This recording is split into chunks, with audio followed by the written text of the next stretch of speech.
Welcome to the Rooted in Light podcast. I'm your host, Tuesday Rivera, and I'm here today with Haley Lamberth, who is a dear friend and colleague and a medicine woman. And recently, Haley and I were taking a walk around a lake, a pond, I'm not sure what it would be considered. Yeah, something like that. Yeah, and we were talking about different medicines and the qualities of masculinity or femininity with the medicines. We were talking about the sacred feminine, and I almost wanted to stop the conversation and say, "Wait, we got to go on the podcast." So Haley is here with me today, not to rehash that particular conversation, but to kind of leap from. So Haley, what else might you tell people to let them know a little bit about who you are? Yeah, I suppose my specialties, you could say, are Iboga and Ibogaine, also Ayahuasca and Kambo. So experience with cactus, different various kinds, but these are the primary medicines that I work with. Hmm. Mhm.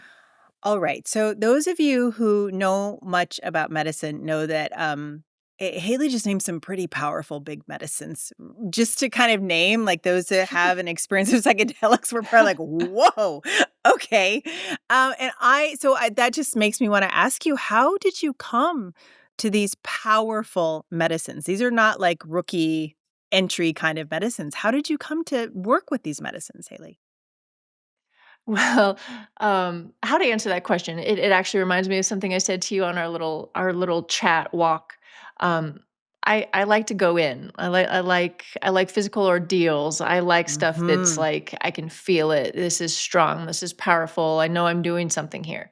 It makes me Mm-hmm. feel personally good, and so that's probably why I was initially kind of drawn to this. Like, well, this is like powerful work. But a Mm-hmm. less kind of practical reason is my life has always been pulling me that way. I can look Mm. back and see that this is my path just from the Wow. from childhood, from different experiences I had that were, little mini visionary experiences, sometimes kind of um unexpectedly, smoke some cannabis and all of a sudden I'm having full on visions. Okay, well, how that's not Mm. normal. So some Right. things like this kind of,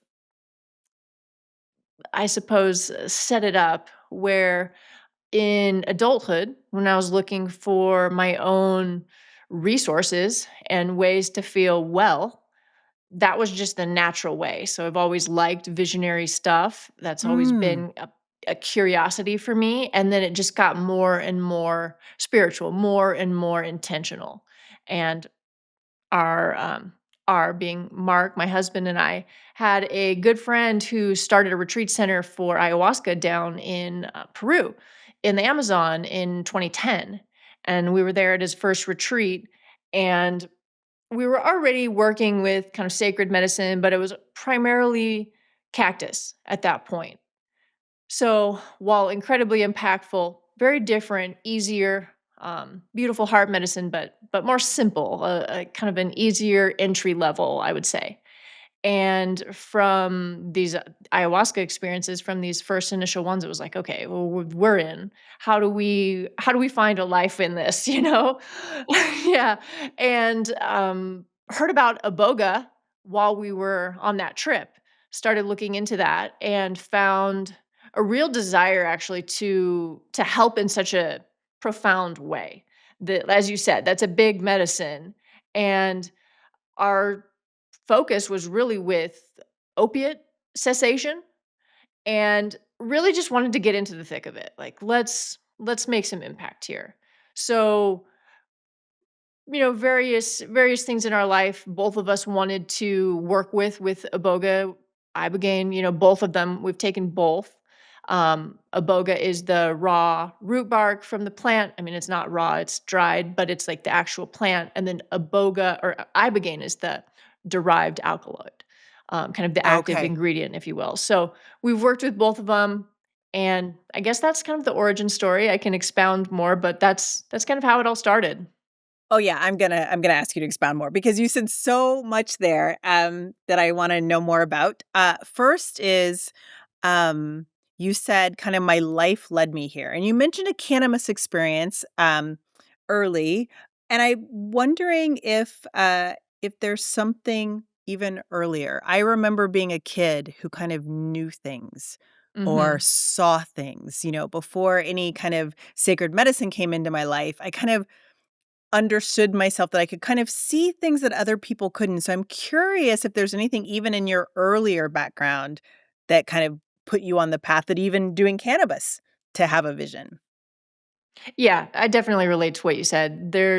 I'm kind of like struggling to grab a specific memory that I can like clearly outline, but definitely a sense of knowing, a sense of, I think I understand what's going on here in a certain kind of way. Mhm. Um, Being able to see around the corner, if you will, and Right. certainly not all of the time, right? But just these times where it's like, wow, it's a little bit odd to talk about myself this way, and it's I'm a little uncomfortable. I don't know exactly what to say, but I certainly relate. And it's like, yeah, a sense of knowing that there's something more here, deeply Yeah. attached and like connected to the earth. Always just digging around Right. in the dirt. I mean, I grew up in a rural setting, so I was outside a ton and Mm. really talking to rocks, talking to birds, talking to whatever would, hang with me, trees. Was always climbing trees and taking my art stuff up there and just like hanging. Right. So really connected with nature. And I think that Mm. that's one aspect of seeing the kind of the path backwards. Right. So this is great. That's perfect. That's part of why I asked because I think a lot of the folks who are listening could say the same thing, right? They just had some sense of there's something more, or they got glimpses, or I love how specific you were about talking to the rocks and trees because many times we did that. We just didn't tell anybody about Yeah. it, or like, of course, it's make believe, but there's something I think for many of us that is like we come in with a different kind of knowing or at least an openness to. And so I like to bring that in early because I think so many of us who have those kind of different ways of knowings or different ways of relating can feel quite isolated, feel like we're the only one. And so hearing stories where other people, like you said, I'm uncomfortable talking about this because I'm not sure. Like I think we need to hear that from each other, like to know that Mm. there are other people out there. My last question about early life is, did your family have these ways of knowing? Was that something that came to you? Was it comfortable in your house to talk about? It was not in mine at all, but I'm curious about yours. To an extent, certainly not in like the medicine sense.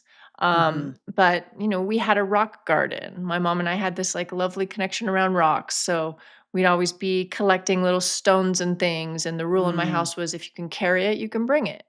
Hmm. But if you need help, you can't. So it was like this funny little game that we had when we'd go on trips. We'd like find stones or rocks that we enjoyed.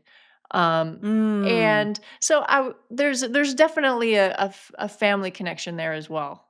Yeah, great. Mhm. And I believe I know you were a swimmer, so you're an athlete. I'm just kind of like I'm kind of building the path. I wanna hear, like I'm just so interested on how people got to where they get to, and one of the places we intersect is you were a serious athlete and I was a serious athlete, Yeah.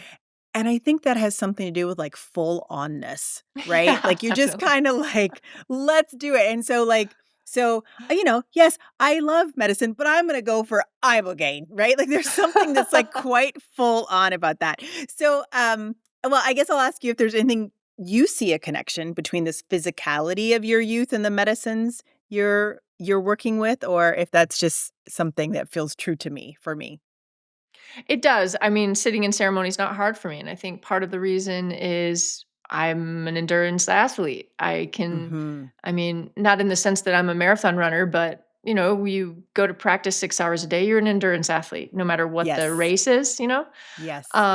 So yeah, it's someone recently said, "Isn't it hard to take medicines that last a long time?" Because I was at this ceremony and I was taking some cactus, and I was like, "I get what you mean, but no. I Uh-huh. mean, I like this place, and Mm. the discomfort doesn't bother me. It's Uh-huh. somehow, I don't know, is some reverberation of like you're doing something. You're actually doing something. So much of life Right. can be insignificant. And I mean, I Mm. think people that Mm. are conscious and living in, trying to have an awesome life, it's maybe a small part of life, but there's still plenty of life that just you're just kind of like taking care of things. And Uh-huh. so when there's like some physical element to it, it's like I I'm engaged. I know I'm, like, on. So I really Uh-huh. like that, and I can see a connection there. There's another aspect, though, specifically being a swimmer. Y Mhm. You have your face in the water for hours and hours, like, just Wow. staring at the bottom of the pool. So Wow. that quality, I've been really aware for a long time, made Mm. me get to know myself really, really well. Uh-huh. So there's some quality there that connects with medicine. I don't know exactly what it is, but some definitely deep understanding of who I am. I mean, I just hung out with Mhm. myself for so much, you know? Right. So there's a quality there. I love that. I love that. And it actually makes me understand, and I'm gonna make a connection here and you can see if this fits for you, but it really says to me, like, many times what people are afraid of is like themselves, what's under there if they stare at it too long, right? But you're a person who like stared at it for hours every day because there was nothing else, right? Right. And so I remember my first meditation teacher, because meditation was always very hard for me. Like I was just a mover, right? Like I could run and meditate, but I couldn't just sit.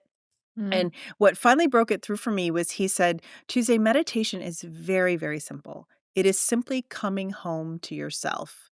And I was like, I can do that. I actually with you, like I like my own company, have a lot of Mhm. experience in self-reflection, and that doesn't scare me. So that Mhm. element of fear isn't there. And so it makes but I want to say like as you're speaking, I'm getting really clear on why you're so good at sitting with people, right? When you're not afraid of yourself, when the physical ordeal is not seen as something to get over, but as just a natural part of the process that is engaging, like, Mhm. that kind of, like, solidity, I think creates a huge amount of space for folks who might be scared, who might see the physical part as, like, "Holy shit, I don't wanna do this," right? But you're there and you're like, "This is part of it. This is how it is." We don't there's something that seems really clear to me about what you just said that flows into your holding of the medicine. Mm. Um, so, Yeah, thanks for that. I like yeah. I like having that reflection, seeing it in that way. Yeah. Okay. So now I'm gonna jump. We went to because you mentioned Iboga and Ibogaine. Can you just say more of what those medicines are? I think a lot of people, even people who are used to psychedelics, don't have a sense of those particular medicines. Sure.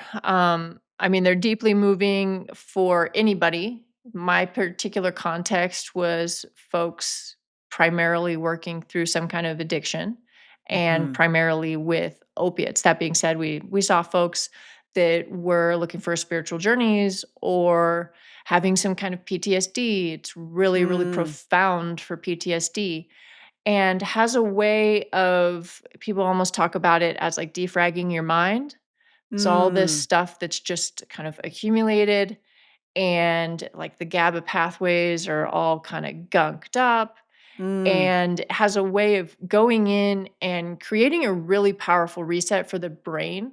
And then in the kind of the context of opiates for the withdrawal, it just removes it immediately, kind of takes it Huh. away. And um people aren't in any kind of withdrawal after they take it. And so really it's once they go home, it's up to them to change their environment and make different Right. choices. But there's this kind of I don't know, we'd talk about it as like this long tail, almost like an Mm. afterglow that lasted for 4 to 6 weeks, say, Wow. of Okay. not having craving for Wow. anything, even if your thing is like chips. You're like, Uh-huh. I don't, drugs aren't my thing. But I like to compulsively eat from time to time when I'm not feeling so good. Right. That type of thing, even just something like that has a way of just kind of like being blown out. It just like Wow. gets, just like blown out of the Mhm. system. And so it's incredibly beautiful in that way. So, I mean, this Mm. is kind of the way that people experience the benefits.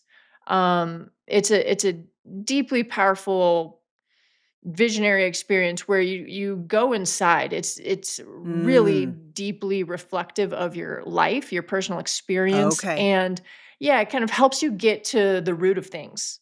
See different perspectives, like, you know, um as though almost like you have a memory that you can see from different angles that you couldn't Mm. see from before.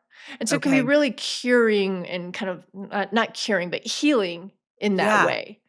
A lot Right. of different new context for things that don't feel so good. Uh-huh. Uh-huh. Hmm. And you said one of the medicines is the root and the other is the alkaloid from. And what is the plant and where is it from? Like, what is the lineage of this medicine? Yeah, so it's in Gabon in Africa. West Africa is where the Bwiti people, it's kind of a sect of people. I don't know that it would technically be called a religion, but it's something, it's not a, like an indigenous people and it's not a Uh-huh. religion, it's somewhere in between. Okay. They're the Bwiti and they use this sacramentally as a coming of age, a healer, different things. There's different contexts. So the plant, it's a shrub, and they have a way of harvesting the plant just partially so that the plant actually survives. So you can kind of like dig into the roots and take some of the roots and Mm. then leave the plant intact. And it's really actually quite difficult to propagate other places. It can Okay. technically grow, but the ibogaine content, and there's other alkaloids that do different things as well, but this is the kind of the primary one. Okay. The ibogaine content is really, really weak. And so it can't be used in the same way, Okay. and it wouldn't really be considered the same. I mean, it's technically kind of the same genus and species, but it's not really the same plant. Um, Interesting. yeah, very interesting. And we learned from some of the Wheatie about that. And they think that it has to do with their soil composition and their just unique um, kind of environmental humidity and just the different aspects that they have because they've had people try to replicate it in all sorts of different places. And I bet. it's not as successful. I can't say that it doesn't work, but it's not Right. as successful. And something interesting that it's actually I'm not sure that it's actually, like, on the endangered list, but it is Mm. somewhat of a high demand, high population, or Okay. high popularity plant. And so one of the reasons that we actually really gravitated towards working with ibogaine is that it can also be derived and have the same qualities from a different tree that is not in any remote endangered category Okay. called, Okay. Voacanga. And we Wow. met this Okay. African man who has this kind of amazing facility that's I think it's like GDPR certified, it's like a legit facility where he processes the Voacanga bark. In this case, it's both bark, but it's like the bark of the tree as opposed to the bark of the root, Okay. and creates this sustainable ibogaine. And so as Wow. opposed to, Great.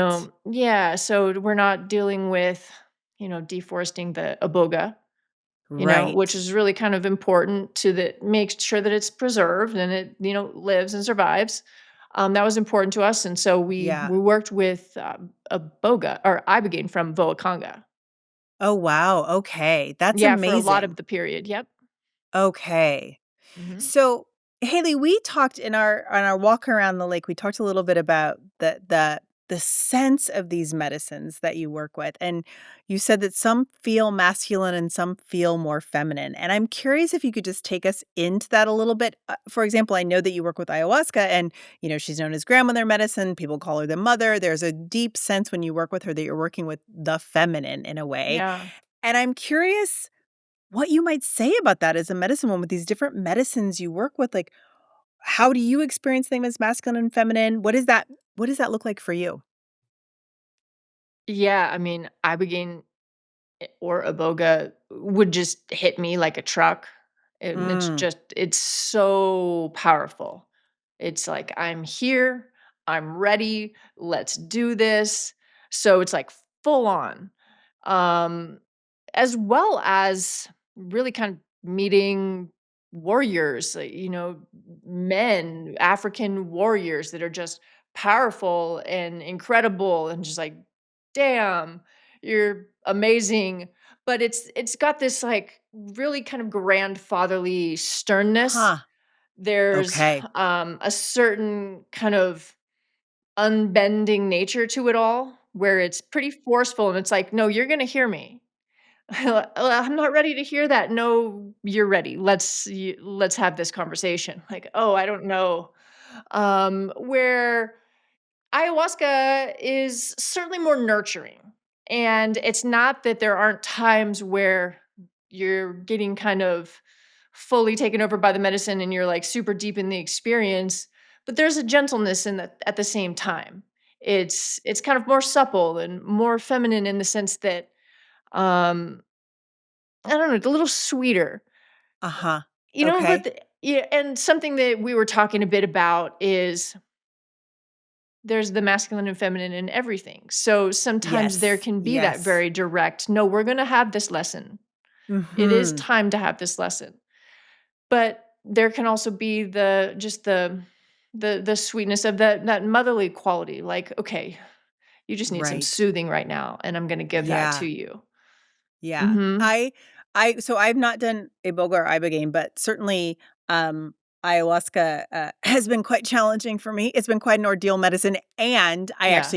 I definitely experience it as a feminine ordeal even. Like, even when she's taking me through things, it feels like I'm held by a feminine presence. Can you just say, I think most people know, but can you just say a little bit about ayahuasca and where like, what root it's from or where it originates, just so we kind of let Sure. people know that?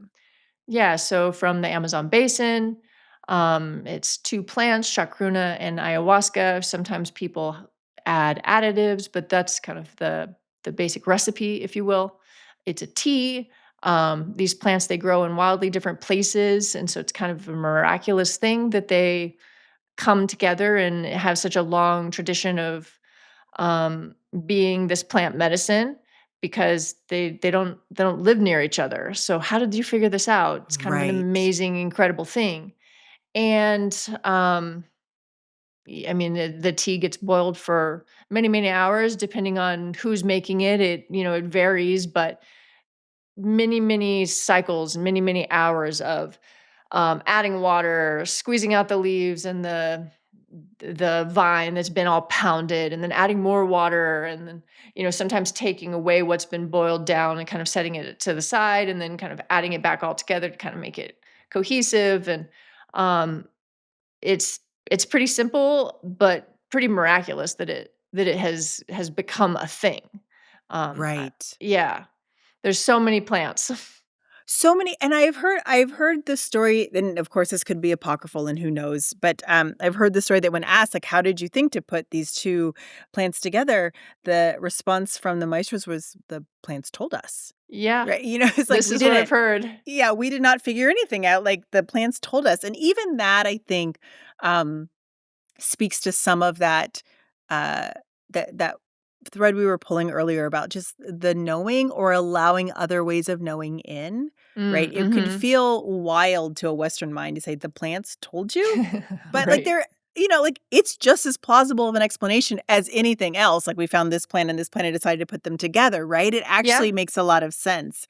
And I'm curious because and I wanna talk about Kambo too, and maybe we'll go there, because I wanted to ask a question about the ancientness of the medicines. There's something and again, I haven't done Iboga, but there's something about ayahuasca that feels quite ancient, like, just like you're aware that you're in touch with an ancient intelligence, um, and I don't think that means it's masculine or feminine, but there is something like I feel like, "Oh, she's been around."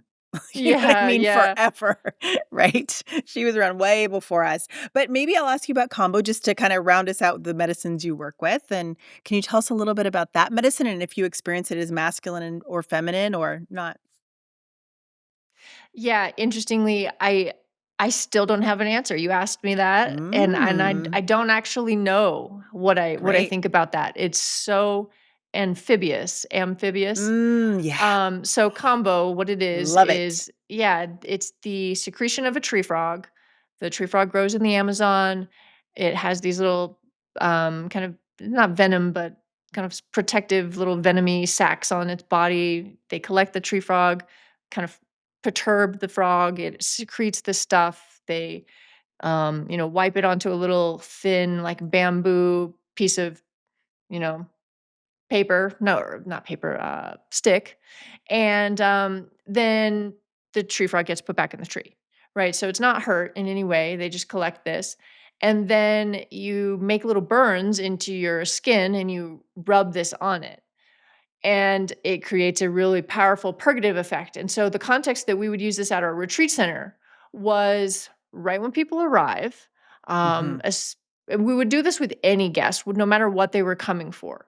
Although, specifically with opiates, it's kind of an incredible quality because it helps clean out the system. People come with all sorts of things in their body, and it's kind of a withdrawal cessation for about 12 hours. So people would come in the evening, say like 5 p.m., and we would do Ibogaine the next morning early. So they'd be starting to withdraw a little bit, Right. which we wanted to see to make sure that they hadn't taken anything, because Ibogaine and Right. opiates are very dangerous to do together. It can be deadly. So Okay. it was a really Okay. important thing that we actually see them like starting to cough, starting to get a little uncomfortable. Okay. But this kept them comfortable over the night. And people often have like the best sleep that they've had in months or a lot longer. Even if you're not dealing with addiction stuff, that's my experience personally. It's about 20 minutes of your head pounding, hearing crazy stuff in your head. Uh-huh. Sometimes your face swells up. Sounds like for you, it swelled up for a long time. But Yep. usually it's, less than 24 hours of that. You have to drink a ton of water ahead of time, and I mean, there's more to say, but this is kind of the essence of what's going on and how you work with Kambo.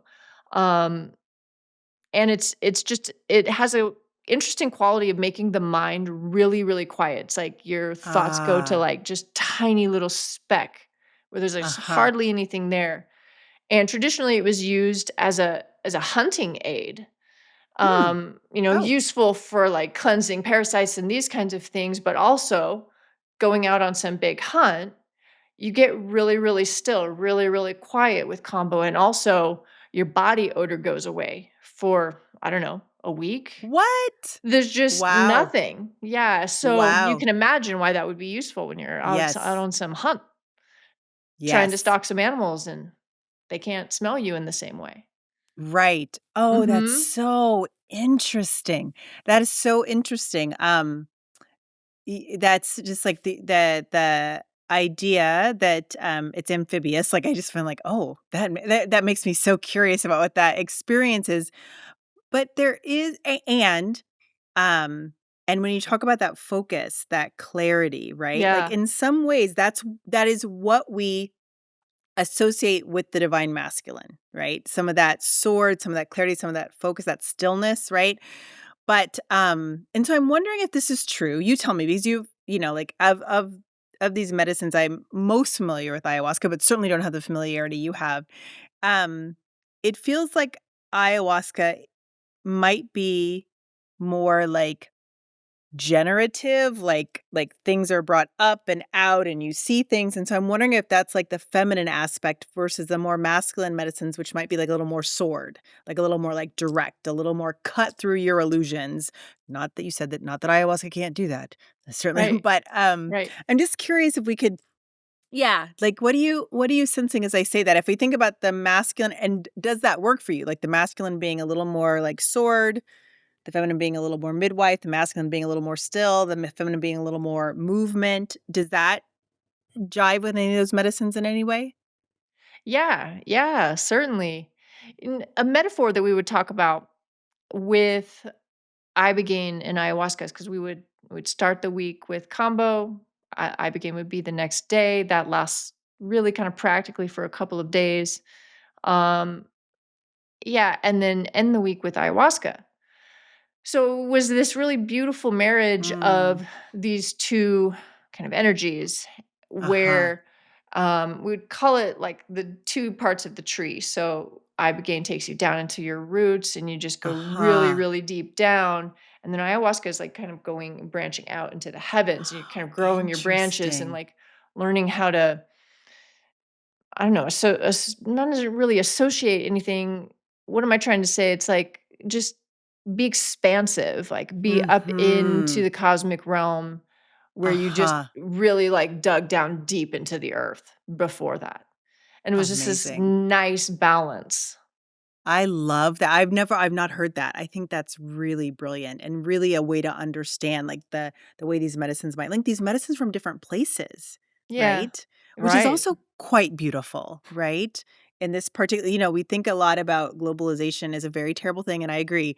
And what it's allowed, right, is like I'm just feeling amazed, and I want to underlie. I think you've been really clear, but I just want to underlie, like you were using these medicines to help people like deal with addictions, like as medicines. Like you said, some people might be coming for a spiritual experience, and that's beautiful, and we love that, and we want that. Yeah. But these medicines are medicine, and what a hard, challenging. We know this in our family. Addiction is really challenging, and certainly, the Ibogaine, the Kambo Ibogaine ayahuasca journey has been life changing in our family. I Yeah. told you the first time I met my husband, like you all were in the conversation because he'd just been to see you all and had this experience. And so these as medicines, like I think sometimes we forget they're medicines. Yeah. Um, so yeah. Yeah.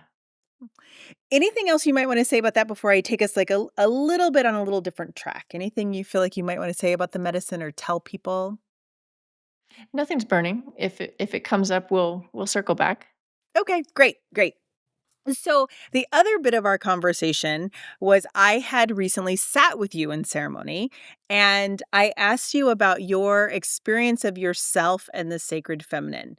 And because so maybe I'll tell the rest of that story, why I asked in a moment. But how, and there's no right or wrong answer, how do you or not identify yourself with the sacred feminine or femininity? What's that like for you? Yeah, I've been thinking about this a fair amount since we chatted, and it's an interesting quality for me. You can't tell because 'cause I'm sitting, but I'm 6 foot. My shoulders are about 2, 3 feet wide. I'm a pretty large person.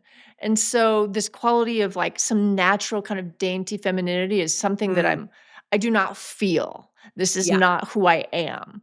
Um it's just not my physical experience of the world, right? yeah. Um, my guy friends were kind of afraid of me growing up. So it was like as like, as a like a woman or a, young girl living in like fairy tale land, seeing movies and things, it's like I want to be the one that gets picked up, but nobody can, you know. Right, right. So it's an interesting question because I've had to, Mhm. I suppose, learn a little bit about that for myself. Yeah. And something that I don't know, a story that comes up is that I've actually spent a lot of time in Mexico and really appreciate the sense of like guapa, this sense of the women there being so profoundly sure of themselves Uh-huh, and uh-huh. grounded in a way that I find remarkable. It's like the women across the board. It's like all of them.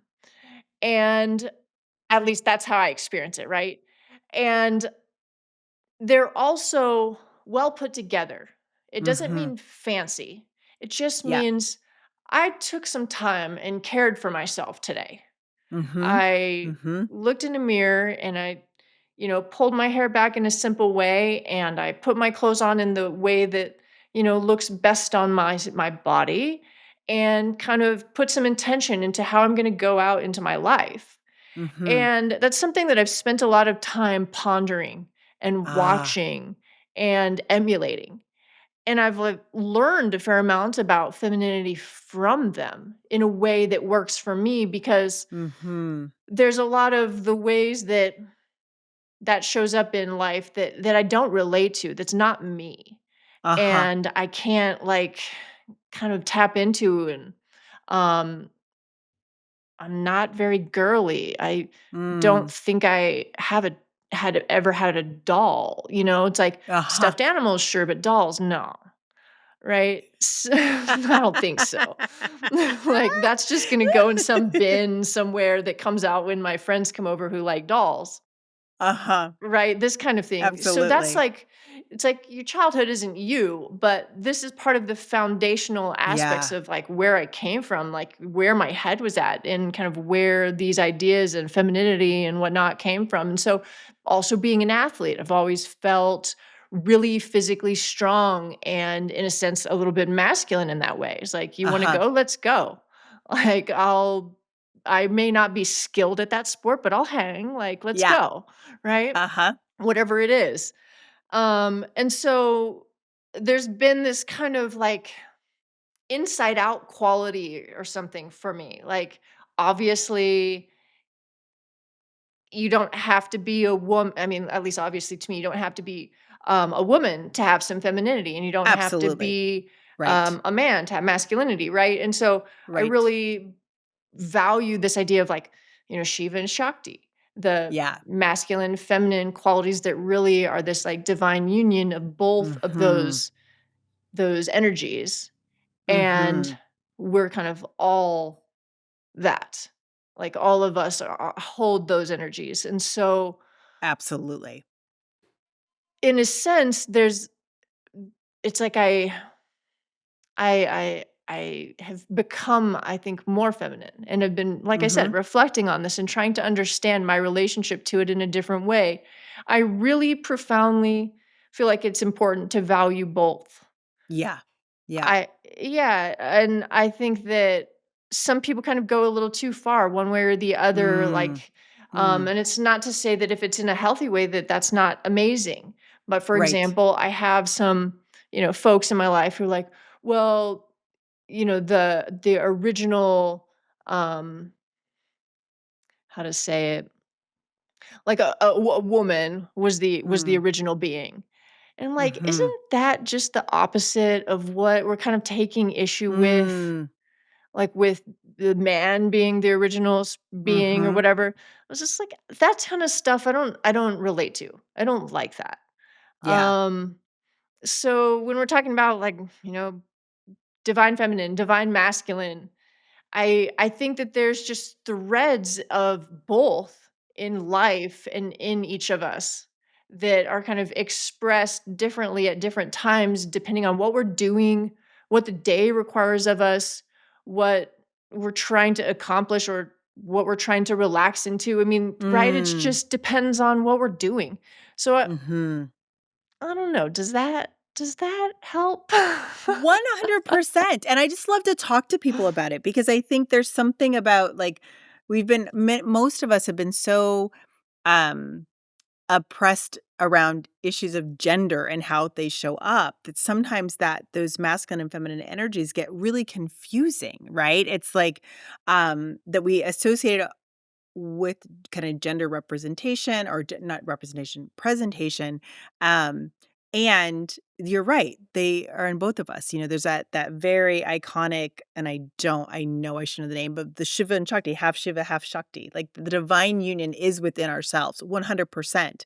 The reason I asked you as we were walking around the lake is because as we were sitting down for ceremony, and you were holding it with your partner, Mark. So we have, kind of gender wise, we have a man and a woman. And as the ceremony begins, it went on, and I just noticed at some point you started to sing. And for me, that was like a really profound moment of the feminine coming in, like your voice, your singing, the way you were holding, and I had a bit of almost relief. I thought, Mm. "Oh, there she is." And not she, you, Yeah. she got she the divine feminine. Yeah. And of course, the medicine was ayahuasca, so there's a feminine medicine, but I remember just like, "Oh, here the feminine," and I mean this in the sacred feminine, "has arrived."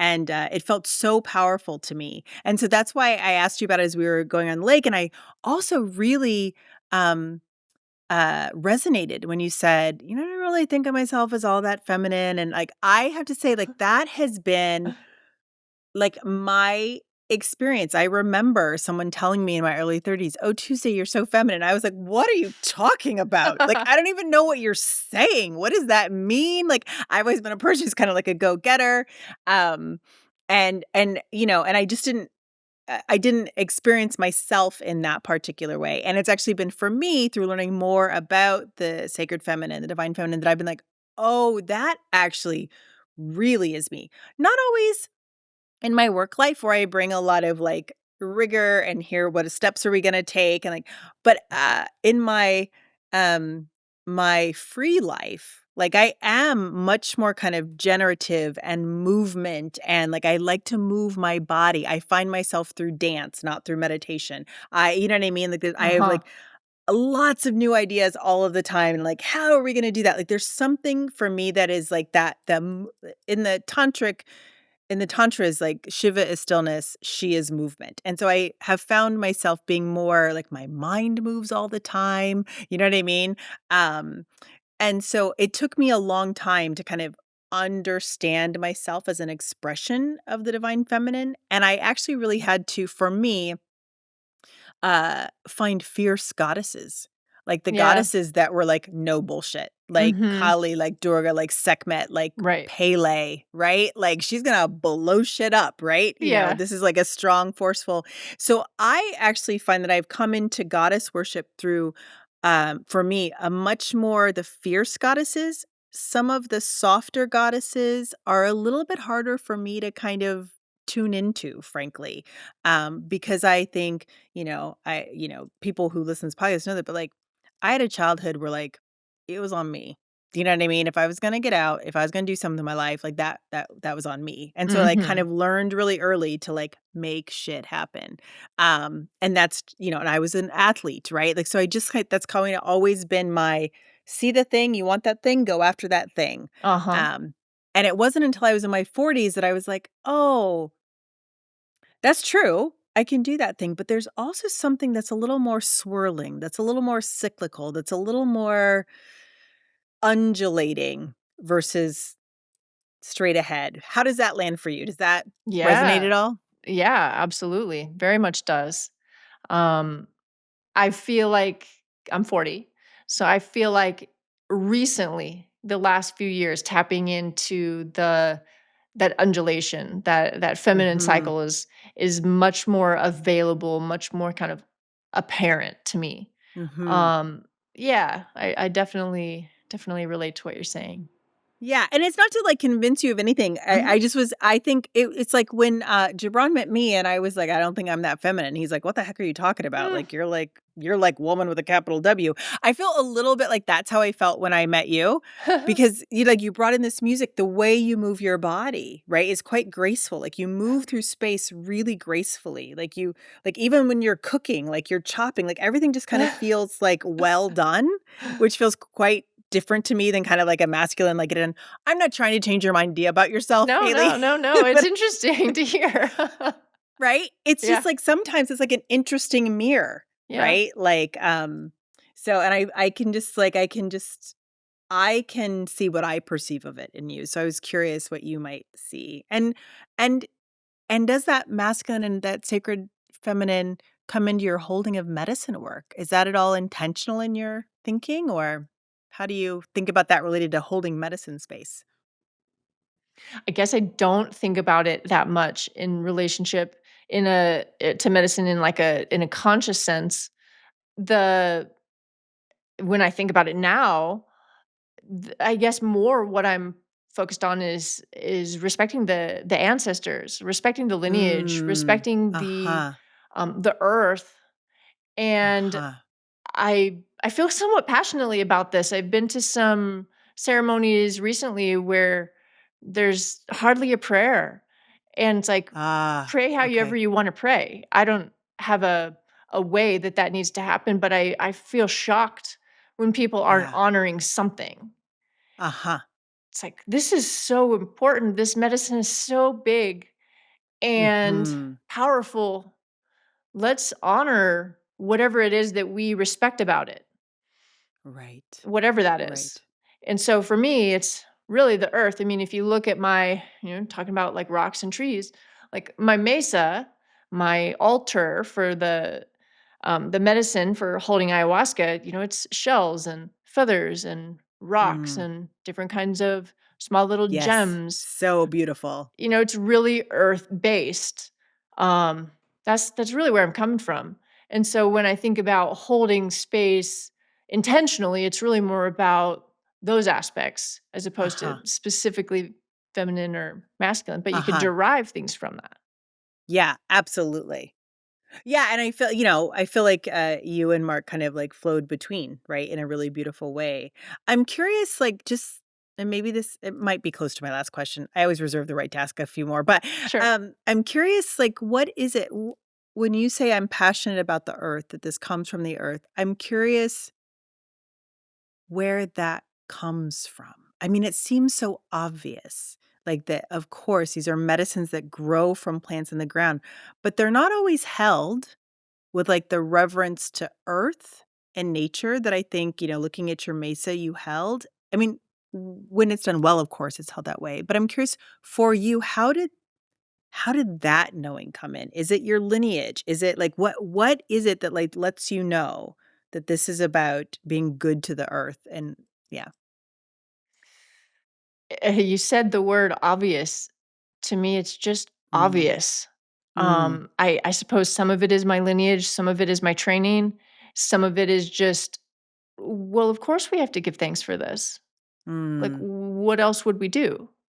Yeah, And I don't mean to sound presumptuous with that. It's just, it's a deep, deep thing inside of me.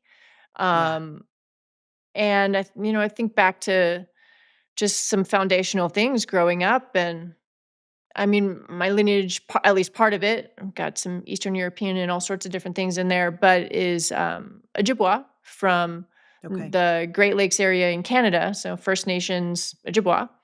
And so I really connect with the teachings and the medicine of the native peoples. And I mean, thanks to the mother and thanks to the waters of life is one of the Mm. first things that's always there. Yeah. Yeah. Yeah. Mm.